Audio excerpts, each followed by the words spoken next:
Pemirsa, artis Vanessa Angel menyambut gembira setelah dinyatakan bebas dari lapas perempuan kelas 2A Jakarta Pondok Bambu, Jakarta Timur. Vanessa sebelumnya sempat menjalani masa asimilasi COVID-19 dan menjalani masa tahanan di rumah setelah terjerat kasus narkoba.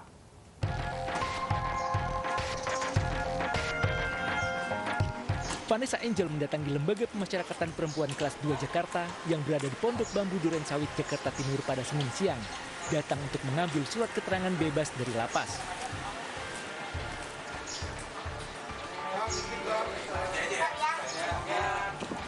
Didampingi sang suami, Vanessa Angel menyatakan senang dapat menghirup udara bebas. Ia berencana melanjutkan kegiatan sebagai seorang ibu dan karir artisnya setelah dinyatakan bebas.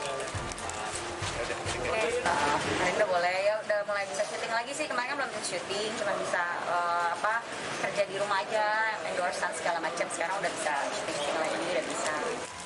Kasih ya semua. Vanessa Angel sebelumnya terjerat kasus narkoba dan divonis 3 bulan penjara. Dari Jakarta, Rio Manik, iNews melaporkan. Komisi 3 DPR RI hari ini menggelar rapat tertutup dengan Kompolnas membahas calon tunggal Kapolri Komjen Pol Listio Sigit Prabowo. Rapat dengar pendapat ini merupakan rangkaian dari uji kepatutan dan kelayakan calon Kapolri baru.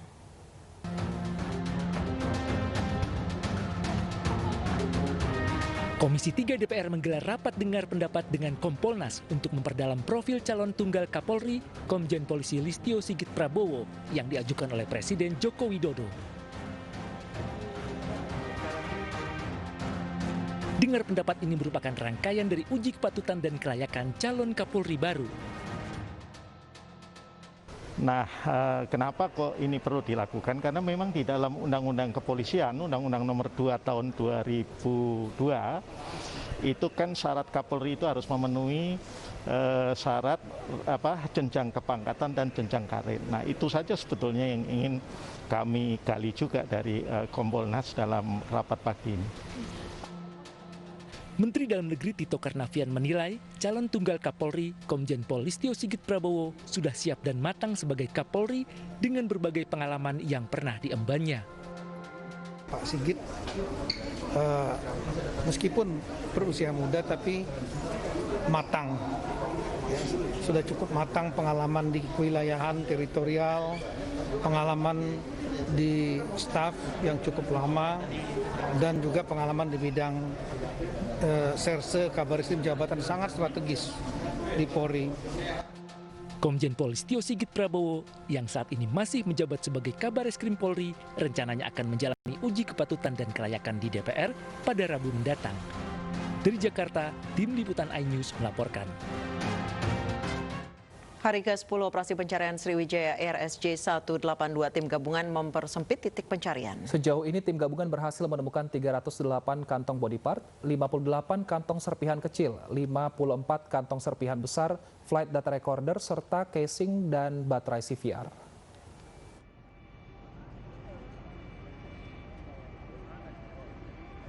Operasi pencarian Sriwijaya R182 yang jatuh di perairan Pulau Seribu 9 Desember lalu memasuki hari ke-10. Petugas mempersempit ruang lingkup pencarian di bawah permukaan laut menjadi 4 sektor dan per sektornya menjadi 15 hingga 30 meter. 300 penyelam diturunkan untuk fokus mencari korban serpihan pesawat dan memori CVR. Sekarang ini, hari ini adalah hari terakhir dari waktu perpanjangan.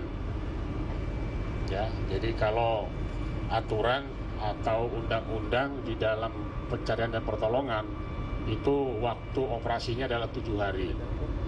Kemudian kemarin kita sudah dengar bahwa diperpanjang 1 kali ya selama 3 hari. Nah, hari ini hari terakhir. Nah, apakah hari ini diperpanjang atau tidak? Mari kita nanti menunggu keputusan dari pemimpin. Pencarian memori dari kokpit voice recorder terkendala gelombang laut dan keadaan berlumpur yang cukup mengganggu jarak pandang.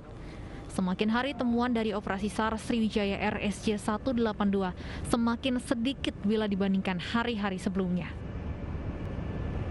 Dari Jakarta, Kevin Pakan, Enggar, Bayu, iNews melaporkan. Dengan pertimbangan kemanusiaan, Basarnas mengumumkan akan memperpanjang pencarian korban Sriwijaya Air 3 hari ke depan. Saya mengumumkan bahwa pelaksanaan operasi SAR kita perpanjang 3 hari lagi. Saya ulangi, setelah mempertimbangkan berbagai macam hal, tadi kita berbincang rapat dengan Kemenhub, dengan KNKT, dengan DVI, dan dengan pihak terkait, sehingga operasi SAR kita perpanjang 3 hari lagi. Dan tentunya seterusnya kita akan evaluasi per hari untuk melihat hasil, melihat efektivitas, melihat kendala, dan segala sesuatu yang ada di lapangan. Hari pertama, hari kedua, di perpanjangan akan kita lihat untuk menentukan. Kita ke informasi lainnya, pemirsa. Jelang ajang MotoGP Mandalika Nusa Tenggara Barat, Menteri Pariwisata dan Ekonomi Kreatif Sandiaga Salahuddin Uno akan perkuat daya tarik wisata di sejumlah desa wisata. Selain infrastruktur dan interkoneksi, penyiapan MotoGP tidak terlepas dari dukungan kearifan lokal di desa wisatanya.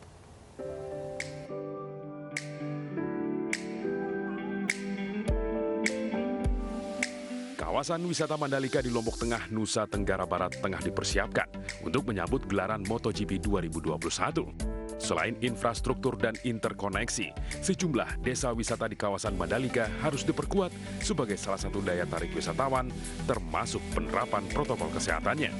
Di antaranya adalah Desa Bilebante, Desa Sukarare, dan Desa Sade yang kaya dengan budaya, kehidupan masyarakat, dan produk ekonomi kreatifnya.